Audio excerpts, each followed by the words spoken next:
everything loud and clear my side. Captain Amit, can you hear us? Not yet. Can you hear me now? Yes, we can hear you. And it is once again loud and clear my side. So let's keep it this way.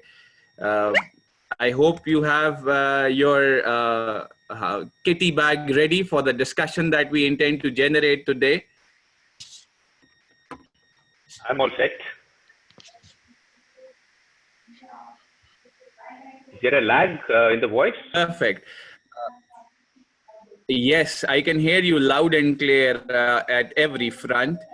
I'm only trying to reduce some amount of weightage my side. George is asking a question before we start. Where can I find the webinar schedule you have to participate in the future? I will be disseminating that information. Good to see you, Amit, as well. Your picture is loud and clear. I hope you can see me and hear me as well.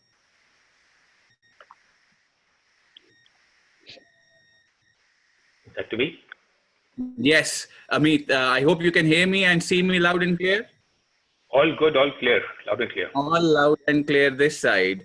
We have another couple of minutes before we start off the session. You can, Amit, you can share your screen for the first slide as we speak, so that we have clarity on that subject as well. Mm-hmm. Perfect. We have a share screen. You can put it to full screen as well. I will be the one who's going to manage the rest of the affairs. But once again, you are the one who's going to speak on most of it. In fact, all of it, to be very candid. It's a pleasure having you and having all of us. We have a decent number that's come up and to participate in this activity. And as we continue, we tend to have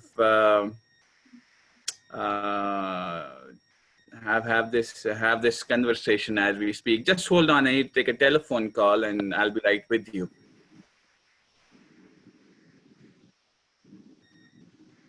I can see a couple of known faces. See, this starts in about 3 minutes time. Hello, Captain Singh. How are you? I'm doing good, Aman. How are you? Very well, very well. 3 minutes. Staying safe at home. Things are good at home. Aircrafts are grounded, so working from home, basically. So mind can fly. Mind can fly, correct. Time to think. I know. But there's no time to think. There's a lot of projects going on here. So. Mm-hmm. Great. Yeah. Good initiative, I must say. All thanks to Fahad and Phoenix. It's so very kind, Amit. You say that those words because once again we have a lot of people who are stuck at home, considering aviation taking a back burner. Overall, it's challenging for most of us, if not for all of us, who are related to aviation in any ways, any domain possible. So it's a challenging affair as we speak. So aviation and economy as such have been going up and down in tandem every 10 years or so. So yes, there is a paradigm shift as we say. Yeah. The resilient nature of humans, we will bounce back. But at what terms, on what terms, that needs to be seen. Yes, that is true. It is a challenging, once again, as 9/11 came and there was a paradigm shift that was pushed across on all of us, willing, unwilling.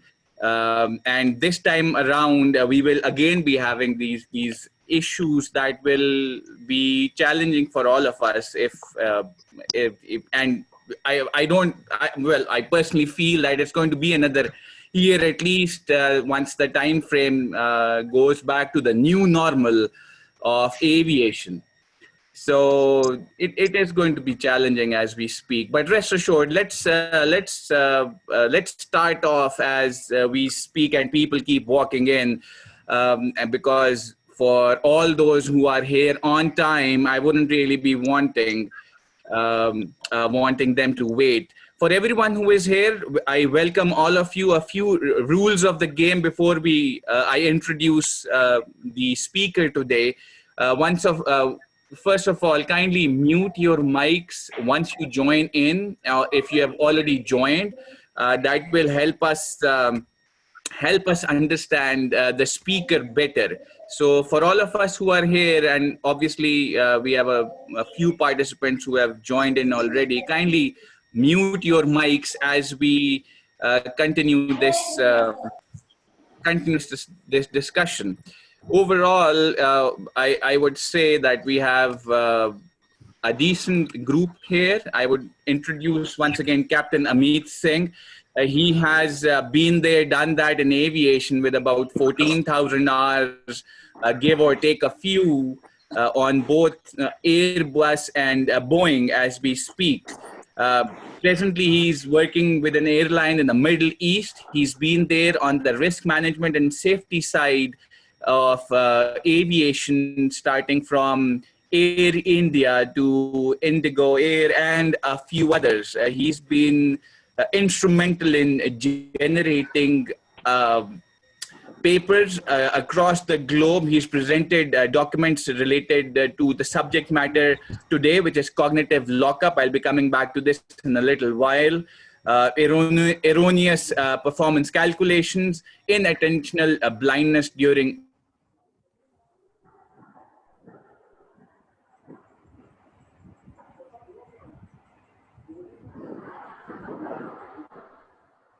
I think we lost the host. Yeah, pardon me for the glitch. The small matters do come up, but rest assured, let's come back. Inattentional blindness during visual approach and social conformance and its effects in aviation. He's a member of the Royal Aeronautical Society. He once again presents the gray side of things, not the black and white as we speak, the mind over matter sort of aspects which relate to, once again, the most crucial aspects that come into play.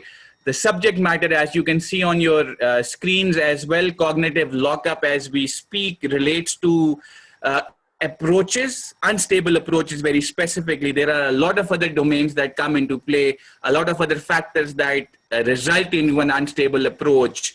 And rest assured, cognitive lockup is one of the most crucial.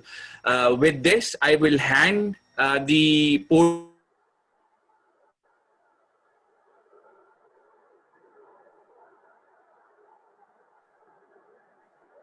And I'll take over from here.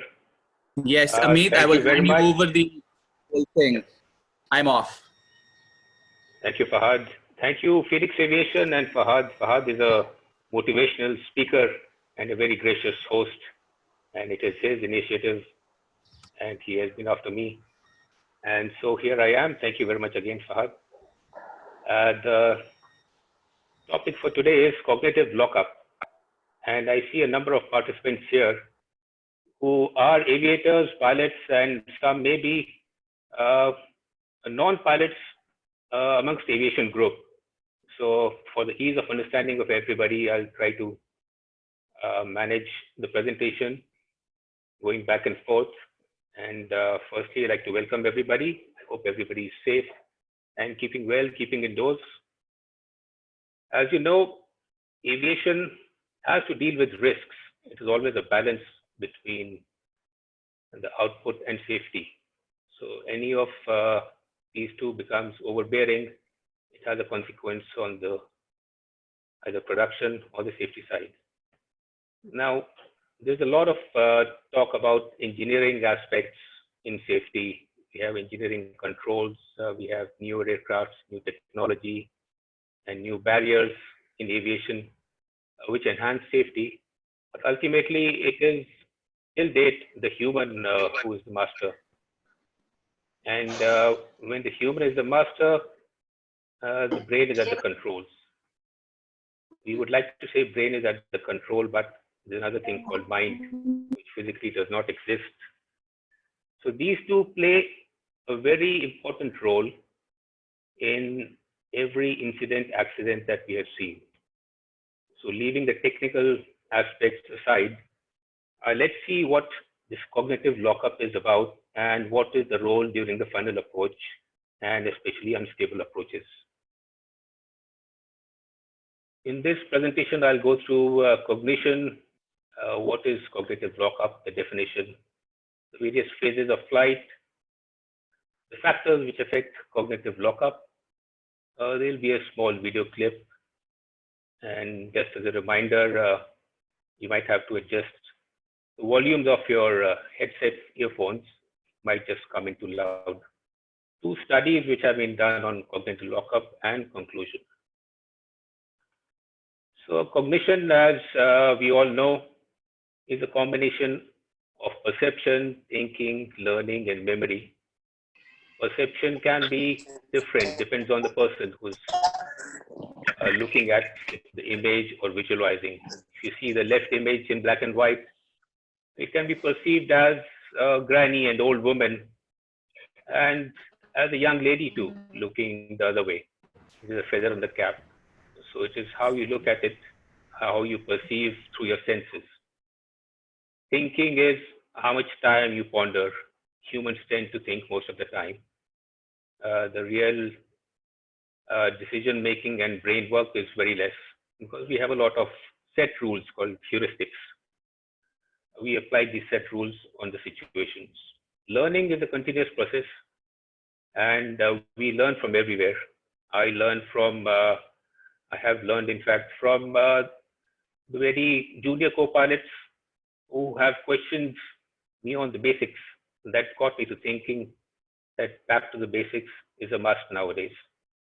Memory, we have working memory and long-term memory. How do we process and pull out things from the memory?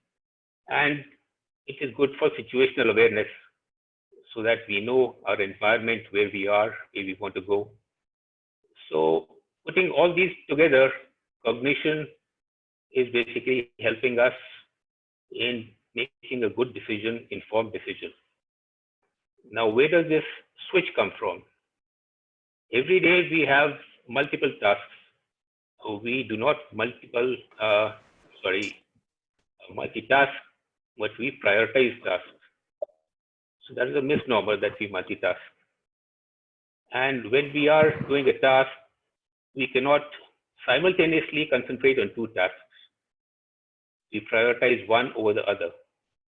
Now, cognitive lockup, as you see in the middle, there's the lock. The significance is that we are at times unable to switch over from one task to another. If we are almost nearing completion one task and another task comes up, even though that is of high priority, but the brain is unable to switch for a number of reasons, which we'll discuss very soon.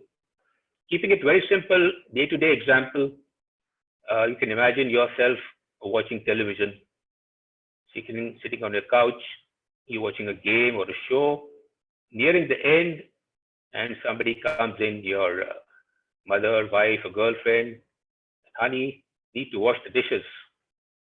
And you give a weird look. You're unable to comprehend why.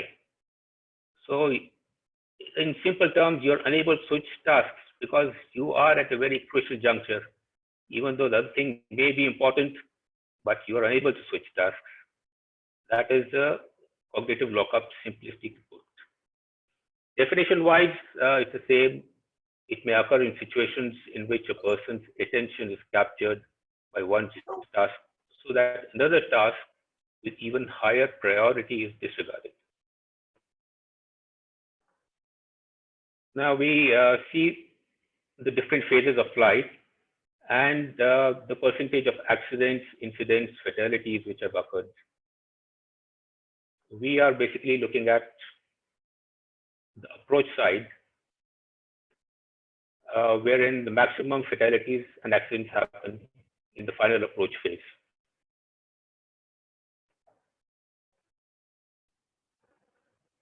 I need to shift the window.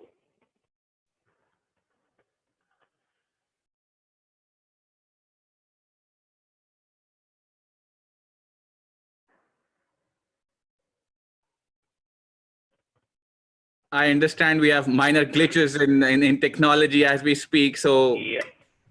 so we have it Okay. here. I think you're running. All yours. Yep. Thank you. So this is the phase we are looking at. And initial approach phase, as we can see, 13%, fatalities 18, final approach 14 and 9% and 22 in landing. As compared to takeoff and cruise phase, these are very little. And why are they bunched up here is one of the reasons is the maximum configuration changes. You're configuring the aircraft landing gear, flaps for an approach and landing. Communication increases, stress increases, intra-cockpit communication increases. So all the processes tend to bunch up together in the approach. That is where a high level of cognition is required, and the risk level is also higher. This is a Boeing presentation data which shows us how the causes of accidents are bunched up. We have unstable approach at the beginning, so we could be high on speed, airspeed or vertical speed, improper trajectory. Coming down, we could have sudden tailwinds, increasing our rate of descent or speed. We could end up high on the threshold, late landing, or high on speed, or a combination of two. After touchdown, we could have technical issues, reversers, spoilers, and runway friction. So this could lead to an excursion. As for Boeing, at the 1,000 feet, which is normally which every airline keeps as the gate for stabilization, wherein you should be configured, all checklist complete. Most of the accidents do not happen because of that. Accidents happen later on down the runway. So 68% may be stabilized at the 1,000 feet gate, but something happens below which the pilot or the crew is not unable to control, and that ends up in an overrun.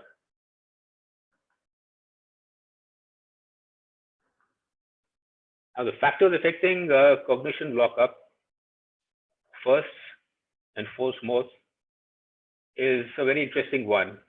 It is, as you read, it is called the sunken cost fallacy. So if you invest too much of time in something, you want to reap the rewards. People who have invested in share market would know that how much to stay on with the share before exiting. Do you want to cut down your losses and exit, or do you want to stay on, make more losses?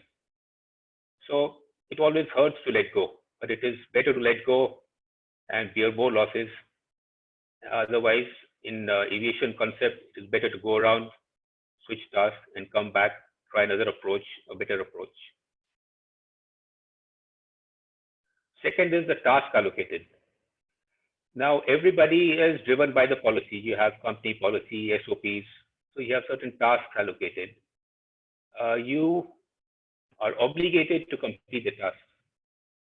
A lot of tasks are not given in black and white, but you assume that you have to do it. Morally, you have to do it, or you're obliged to do it, or for the sake of passengers or the company. So task puts some sort of pressure on you. These are all subconscious. They're not active, very passive, but become active at a very later stage.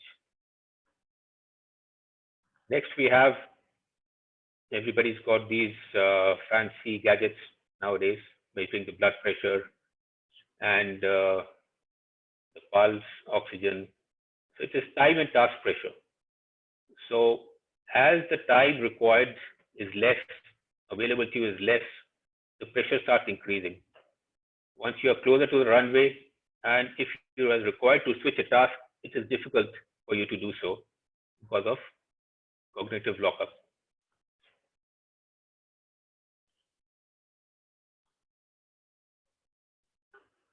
And last is the risk analysis and risk benefit. If you look at the final approach phase, what comes to your mind at 1,000 feet? How do you decide whether you're stabilized or not? You look at the parameters. So there are certain given parameters, could be 7, 8, 9. So speed, rate of descent, your trajectory, so bank angle. So it is not a clear answer for a go or no go. This is called, in the risk terms, called risk proxies. So as compared to a TCAS event wherein you get a green and a red, or a ground proximity event where you get a red, wind shear red, that is a clear go, no go. But in an unstable approach, you are supposed to derive your current situation based on a number of parameters: speed, vertical speed, the bank angle, etc. So it is not a direct reading. So here the cognitive aspect increases. So if you are high on speed and you're pelting down, unable to control, and now you're told to think what is your distance, what is your height, so that the brain is unable to do. That leads to a lock.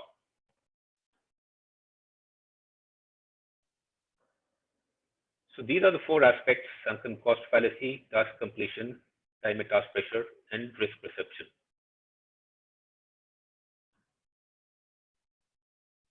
The cognitive task demands, this is a table, simplistic table.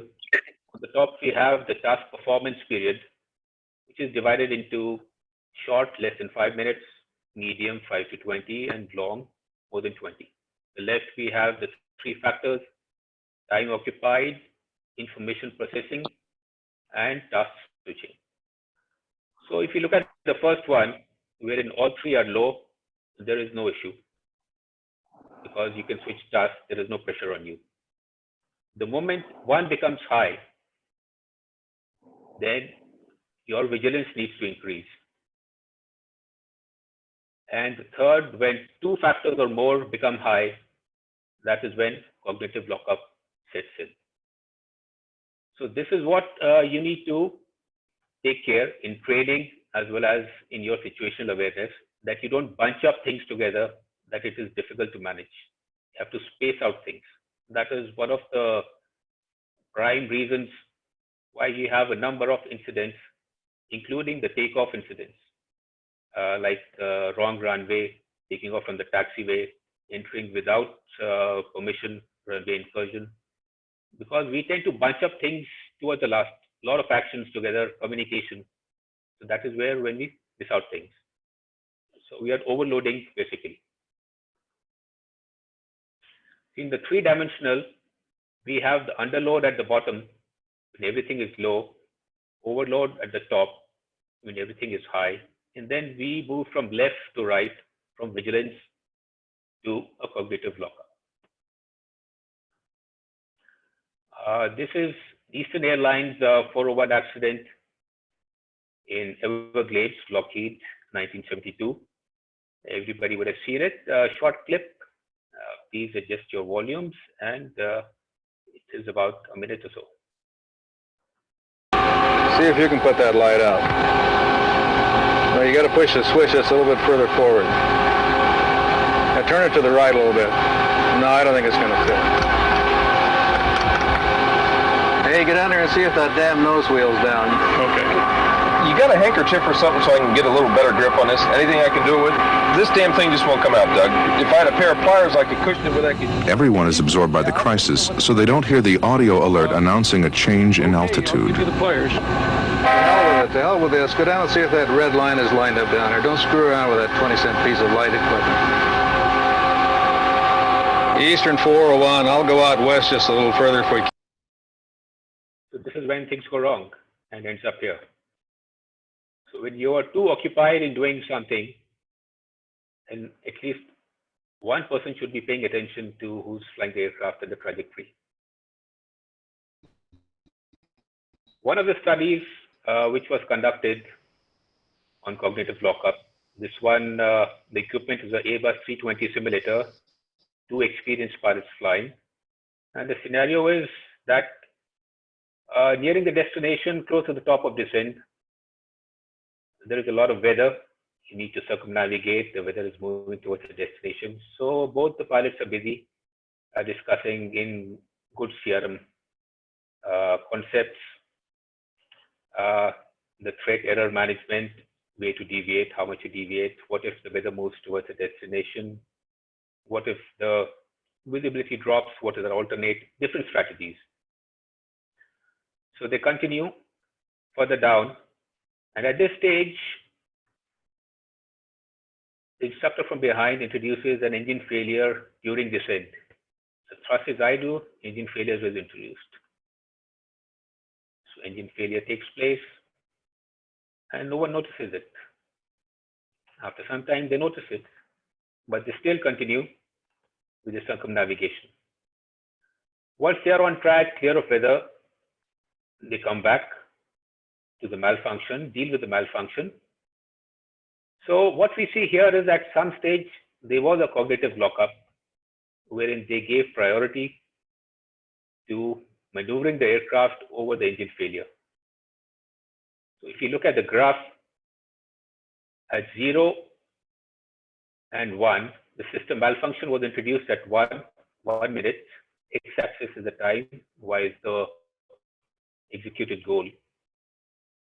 Then they go back watching the storm. They deal with the storm, and then next, what we see is they come back, handle the engine failure. Once everything is done, then they go back again to watching the storm. So this period from 0 to 3, or rather 1 to 3, is a cognitive lockup, wherein they were aware of a system malfunction, but they were unable to do it, unable to allocate the resources or attention towards the malfunction. Another study, study 2, is again very interesting. It is on another simulator, a 350 generic simulator, while it was being built. So it had the displays of a 350, a lot of system of a 380.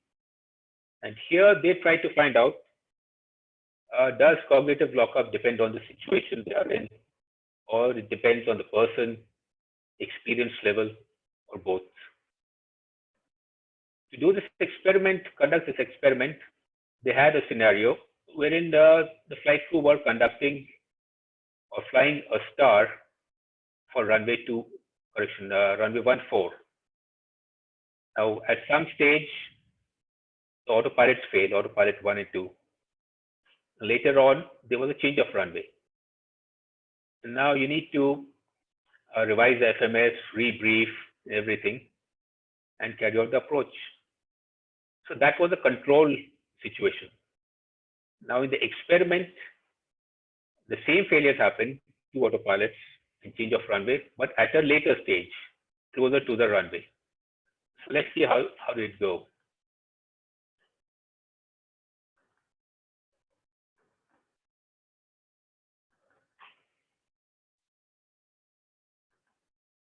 So we have the star coming from the north,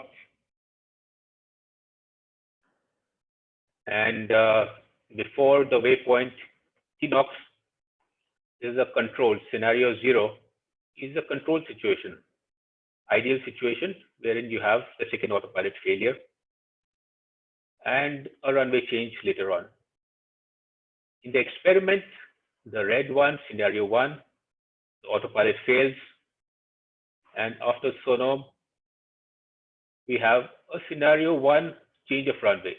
From runway 14, which was initially planned, the aircraft was cleared for runway 28. So how would the crew respond to it? This is a German experiment, and professional pilots were used for it, of varied experience. Out of the total crew, 1 experiment was eliminated because they did not follow the path, any path. The rest 4 were eliminated because of data issues. So they still had 15 crew sets left, based on which this whole experiment was conducted. Now, after scenario 1, the aircraft flies down to runway 28.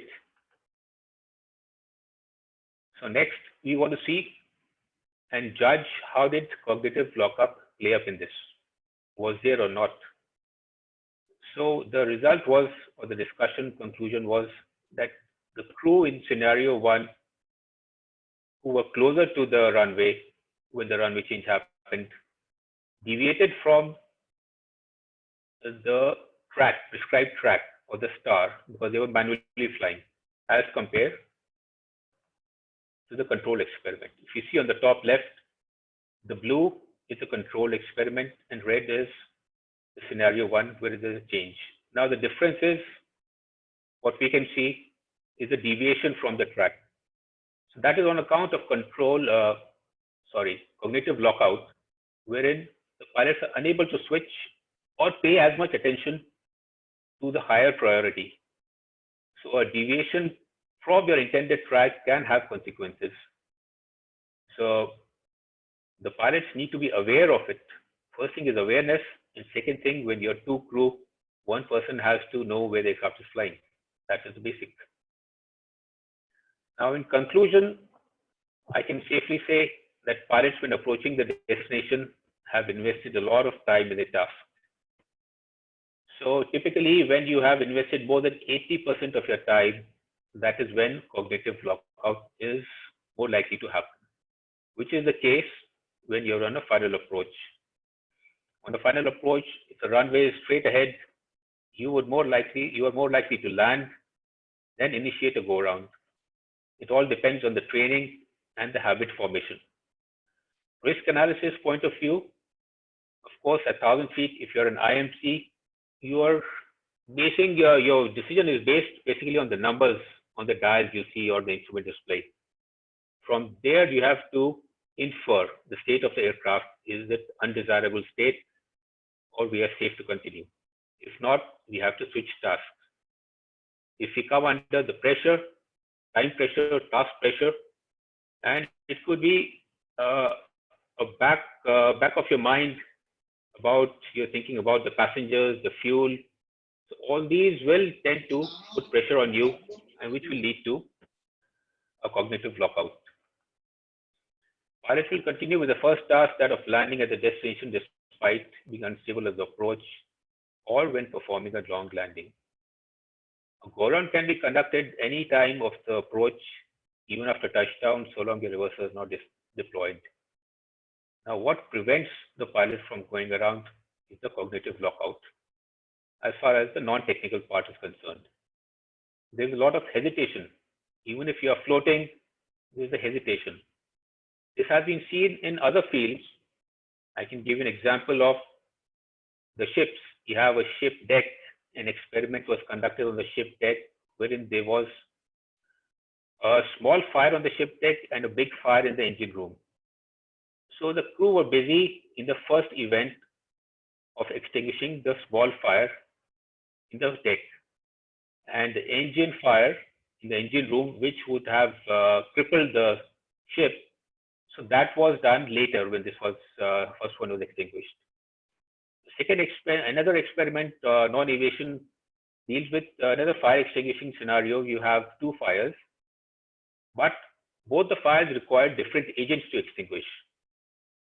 So if you don't have time pressure, then you extinguish one fire and go to another fire by switching the extinguisher.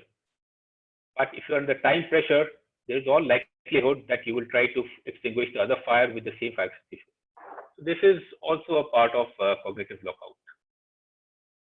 Carrying out a go-round is a task switching, and a lot of people consider it as a negative connotation. So what would the company think? What would the peers think? Things like that. So that also puts pressure on you.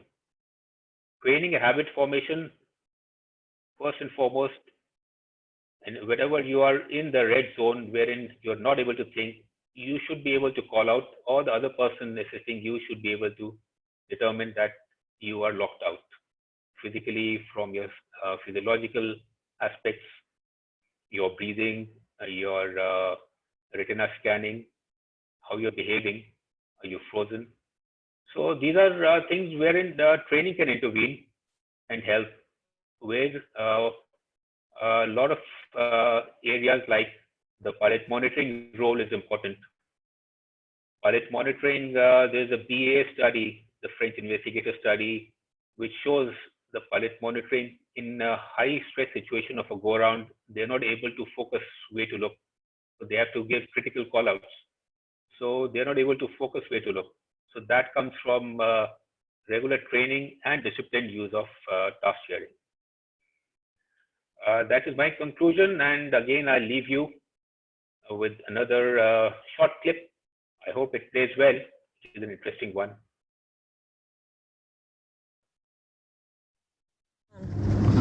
Who are you? Should I know you? What, you don't know? He's a Niki Lauda, Formula One driver, and he just signing with a Ferrari. Him? That's impossible. Why? Well, you know, Formula One drivers. They have long hair, are sexy. Their shirts are open to here. Thank you. Yes? Anyway, look at the way he's driving like an old man.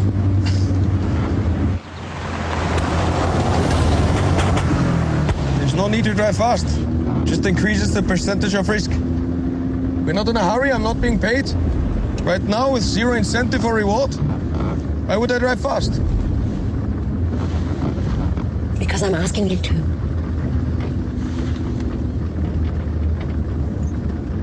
Kriegst du immer, was du willst? Ja, meistens.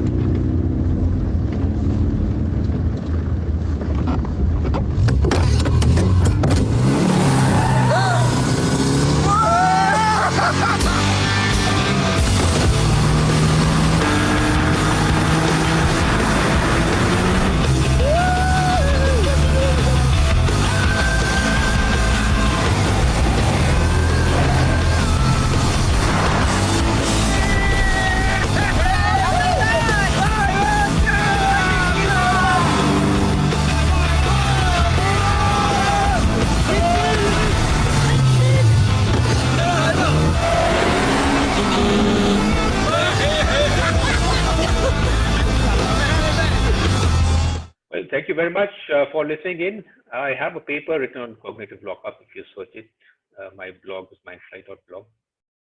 And I'm happy to answer any questions. Over to Fahad.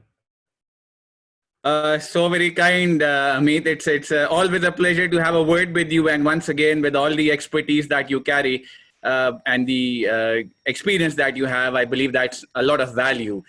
I have already mentioned, if you have a question, you can put it on the question or the chat box at the base of the screen. We already have one question as we speak. So I'll just quickly push that across to Amit as well. Amit, if you can hear me, and this comes from Susinder. He is very specifically said, and the question goes, how is a cognitive lockup different from selective attention? The video clip, the previous one, reminds me of the famous invisible dancing gorilla experiment in the midst of the basketball players. Is it not a similar phenomenon? What you're talking about, the gorilla experiment, is inattentional blindness. Inattentional blindness is that you are not able to see the obvious when your attention is focused on something. Whereas cognitive lockup is you're not able to switch tasks from one to another. So inattentional blindness, an example is the Air Canada 751 overflight of the taxiway in San Francisco, wherein they were focusing so hard on trying to figure out where the runway was. They lined up on the taxiway.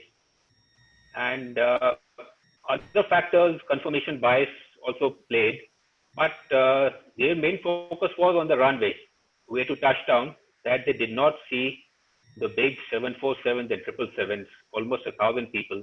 They came down to 60 feet. So that is attention focus or inattentional blindness. Switching tasks is cognitive lockup, where you are unable to do it. If you play sports, you would, if you take cricket, you're told not to fish outside, go for the ball, going outside, leaving the stumps. But when your concentration breaks, you do go. So if you're doing, if you're into sports, you do shooting, it's something called a trigger lock. wherein your brain says something that it's time to press the trigger, the mind says no. So there is a lock there. So the brain is not able to switch tasks. So I hope I'm able to explain that. Yeah, I believe we have decently differentiated between the two aspects of selective attention and switch tasking or cognitive lockup separation. The next question comes from Captain Abdul Rahman. He says, or question goes, what is the best method to mitigate cognitive lockup? Is it training? There is no one method because training is very important, the most important thing, but discipline. So if you are disciplined and backed up with good training, then it is a sure shot method that you will not end up in cognitive lockup. Every time we see that we are pushed into an approach, we are pushed for takeoff, so we bunch up things together. Or we try to do a very fine decelerated approach where we say that we will take the flaps, configure later the flaps and gears. So we're trying to bunch up things at the last minute. So you should know that if you're high in altitude, high on speed, then it is better to plan early, to space things apart. So that is the most important way of preventing any incident, be it takeoff, landing, or in flight. Spacing out things. It is one habit pattern, two prioritization of checklist or aspects what need to be done at a specific point on the approach. Next question, Mr. Sujit. Thank you for the compliments, Sujit. The question goes, does historical data show a definitive link between fatigue and cognitive lockup? Well, yes, fatigue also plays a part because ultimately it is the brain which has to process. So your starting point is low. So if you're fresh, then you're able to counter. So as I gave an example that if you're in cruise and something happens, you have all the time. So, and even if you are fatigued, the likelihood of recovering is higher. But when you're on approach and you're fatigued, the likelihood comes down. So the probability of recovering comes down, basically affected by fatigue. Because from the situational awareness point of view, you're unable to comprehend. You see, the main important part at the 1,000 feet gate is when you decipher the numbers and you say that I'm unstable, you cannot see the consequences of being unstable. So when you see a red lamp in front of you, you can identify it with danger. But when you see the different numbers moving, the speed, rate of descent, and you say I'm unstable, what comes to your mind? The picture of the image of an aircraft which is overrun, that doesn't come to your mind. So that correlation is not there of the risk. So that is why we always correlate with images and colors better than figures. So that is the issue with the cognition part. We are cognitive misers basically. So that is the problem there. Good enough. Good enough. Thank you once again. Varun, thank you for the addition. You've put in a CRM PowerPoint PPT in the chat or download to everyone. It's available. Thank you. Captain Arnab Das has a question. How do we train our mind to avoid cognitive lockup? Well, training your mind is basically the first thing you do is breathe. So if you have breathing control, that is also scientifically proven in startle and surprise. So normally we do not breathe properly. We have very short breath. And to deviate, breathing is good for COVID also, recovery from COVID. So if you do take long breaths, so that basically unlocks your diaphragm. So in a state of startle, your body freezes. Why does it freeze? Because the diaphragm freezes. The diaphragm freezes, it prevents you from breathing. So you have to relax and breathe. So that is one way of becoming mindful. So that concept of being mindful, mindfulness and attention, all are related, and the core of it is breathing. So starting with breathing, you do meditation, you do yoga, whatever, the core is breathing. So any Right. activity, so your actions, if you are talking to somebody, there was an incident in El Al and Air France. I'll take Air France. A 777 took off with 100 tons error. They calculated speeds for 100 ton less because an input error. So El Al 40 tons, input error. Why? Because we were distracted. Why are we distracted? Because there are too many things happening in our life. Too many interjections, the dispatcher coming in, RT call, briefing, crew. But to get your focus back, you have to breathe. The breathing gets you to focus on yourself, right? So when you're breathing consciously, you're focusing on yourself, then you see all the clutter removes. The clutter goes away and you're focusing on your task. So that is the core of it. Yes, I would certainly say this, Amit, that we'll take this for our next subsequent session on this webinar series. How do we ensure mindfulness and is it safe to say that pilot flying, given the task at hand, is more susceptible to cognitive lockup? Partly, does a good crew intervention model then the only solution for the pilot monitoring to effectively use to get the pilot flying to switch? Well, action-wise, the pilot has to take the action, the pilot flying. But it's a very good question, and everybody should ask, when there are two people in the flight deck, why does this happen? So why do we end up in situations from where we are not able to recover? We have two people, we have the autopilot, we have so many warnings. So you would see that in case of high stress situation, accidents have happened wherein the GPWS is blaring, other warnings are blaring, no action was taken. Why? Because everything becomes silent. The crew is unable to hear it. That is the physical part. The senses part. So I'll give you an example.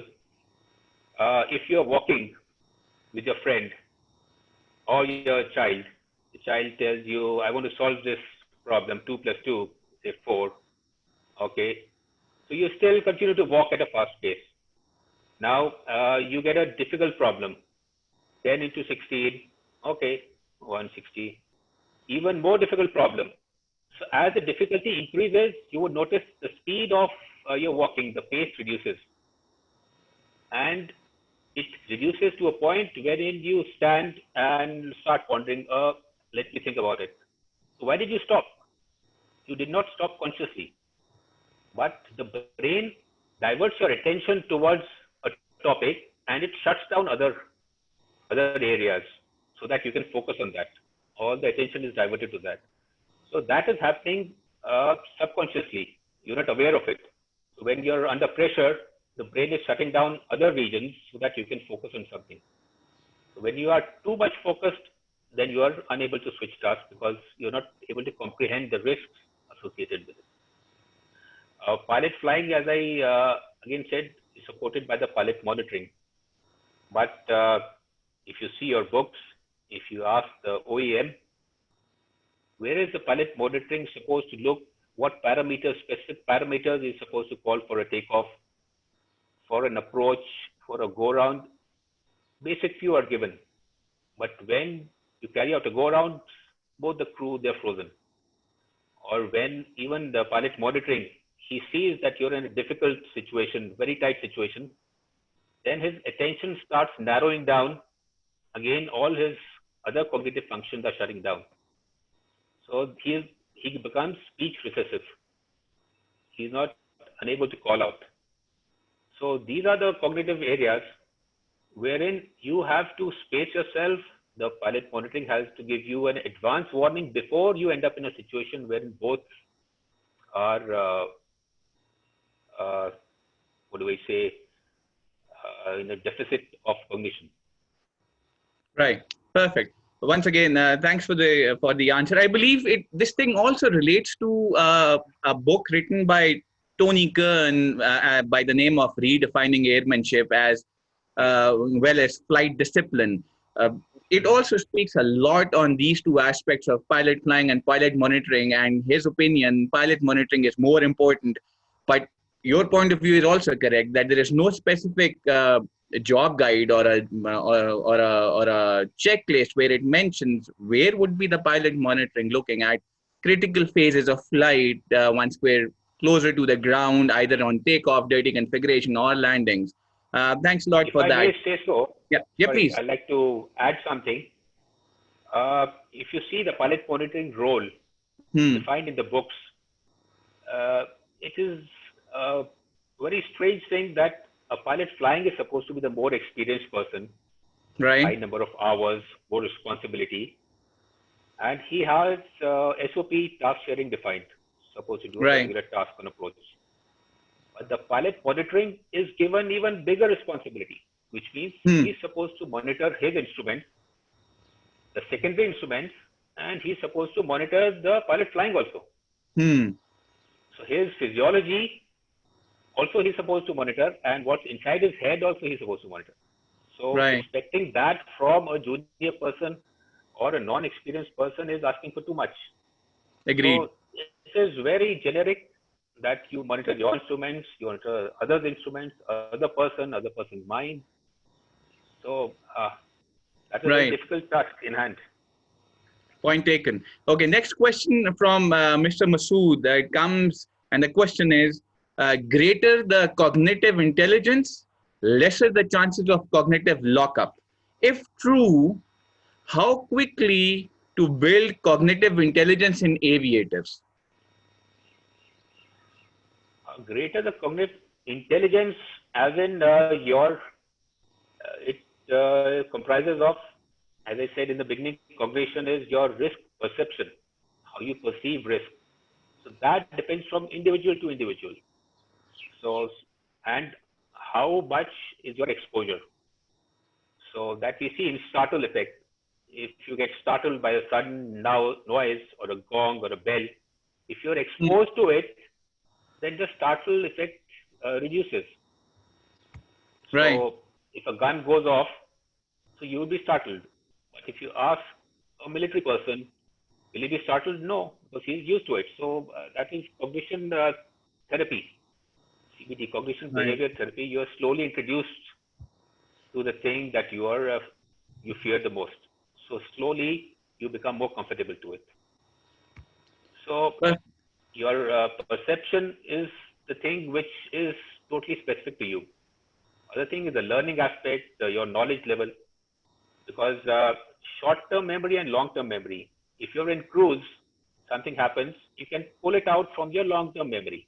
But if you're in final approach, if a failure happens, then you have no time. You have to pull it out from your working memory. So how fast is your working memory in pulling it out from the long-term memory? It all depends at your knowledge level, your currency, how comfortable you are. So there are a number of factors. So it is not just one factor. So that is why we have recurrent trainings every 6 months or periodically, so that it stays in our working memory. The memory items we revive so that it stays in our working memory and it can be pulled out quicker. So that helps in a quick changeover. So we see we have the memory items, say a GPWS. So the moment we see that red pull-up toga, we take our actions. But unstable approach, it's a working, it's a go-around is a normal SOP, which is supposed to be memorized. But there we need higher cognition because we have to interpret. So as we saw in the presentation, when your requirement time is less and requirement increases, then we tend to go towards vigilance and cognitive lockup and further overload. Perfect. Good enough. Once again, Varun, thank you for the image that you sent across on task prioritization probably. That is what is available on the chat box again. Coming from Aman Bangia, the question goes, how does effective flight path monitoring tie up with cognitive lockup? Flight path monitoring is again basically planning. So you should know where you are and where you want to be and at what state you want to be. So as I said before, if you have everything spaced out, nothing bunched up, so then cognitive lockup is not going to happen because everything is in low. The three parameters are in low. So there is no problem and no cognitive lockup. The moment we start deviating from the path, which means now we have to keep a track on our lateral and vertical parameter, then other dimensions, speed. So, and if we switch off autopilot as we saw in the experiment, so we are all trying to build pressure on the cognition level. Right. At a stage wherein it will lead to a lock or an overload. A number of accidents have happened because of that. So you lose your sense of awareness, situational awareness. But effective flight path monitoring again is the key, so that you can plan your flight, your descent path, or your profile, and then there is no pressure on you. Perfect. Okay, next question comes from Gaurav Pathak. The question is on the A320 example, the switching between engine and weather. Would that be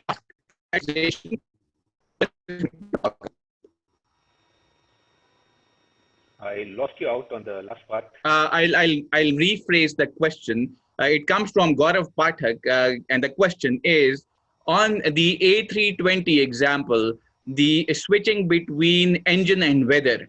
Would that be task prioritization versus cognitive lockup? That is because the first task they had in hand. So what you have in hand is the first task, which was dealing with the weather. Secondary was not secondary. Second was basically the engine failure, which was a higher priority. But even though they saw it, they did not take any action. So they were in a state of cognitive lock for the 3 minutes they were in.